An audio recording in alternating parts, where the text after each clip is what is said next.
and Dad were bound to be on their way to bed, and if they was Mom, caught us mentioning the bombing of bus number 21, they'd overreact. Because New York, terrible things happened in New York.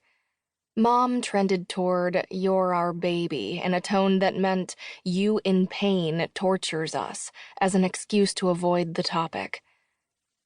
"Not really," I said. "Is that episode 22? I nodded. She took her chair and an earbud.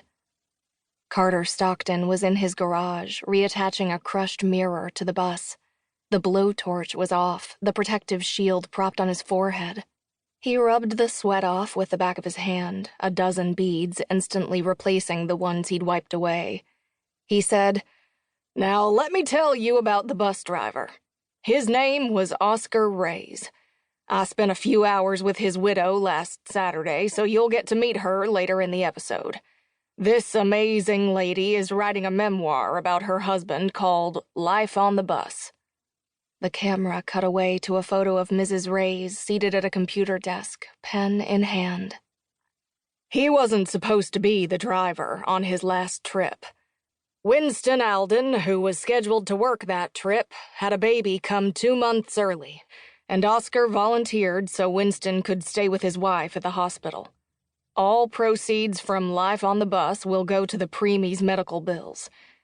You see, folks, these are people who need to be remembered. Every seat on that bus had a story, and I'm making it my job to tell them all." "I love that man," Gran said. "The first time we watched, we thought he was crazy as a loon." "He's the good kind of crazy." He must be. This video had been downloaded 1.3 million times. I traced a circle in the plywood desk where I'd left a glass of ice water sweating for too long. I made a third round, a fourth. Carter was still talking in the background. "Gran, I found one of the other survivors." "Oh, Go, that's fabulous." She saw my face. "Is it not fabulous?" "Do you think I'm betraying Chan by talking to him?" Gran worked her glasses off her face, chewed the earpiece. "Well, dear, that depends on what you say to this boy." Gran patted my arm and stood. She bent toward me. "You know I love Chan, but I think he's betraying you by refusing to talk. And, dear, it bears some advice. There are no equilateral triangles when it comes to love. Do you understand?" I nodded that I did, but it was quite a revolutionary thought. She left me thinking. Thud, shuffle, shuffle. Thud, shuffle, shuffle. All the way down the steps. Rudy didn't give me a chance to ignore him. He was there, complimenting me, and, right or wrong, I caved to the conversation. "Rudy, I think you're brave. I have zero interest in being some broken dude." Golden. Same. Rudy. "Do you know how to get past this?" Golden. Not exactly. Rudy. "Ride a bus again?" Golden. "Have you tried?" Rudy.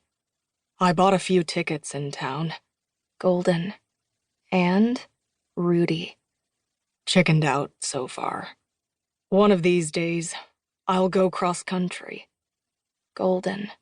"Good for you." Golden. I tried to ask Chan to take me to Accelerant Orange, but I chickened out. Rudy. "Chan, the other survivor? Your boyfriend?" Golden. "Yeah. And yeah."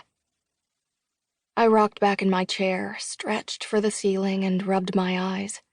Rudy. "He won't go with you?" Golden. "He won't talk about bus number 21. Minutes passed. I took out my contacts, brushed my teeth, and washed my face. He didn't reply. I crawled under the covers, and my phone lit with a message. Rudy.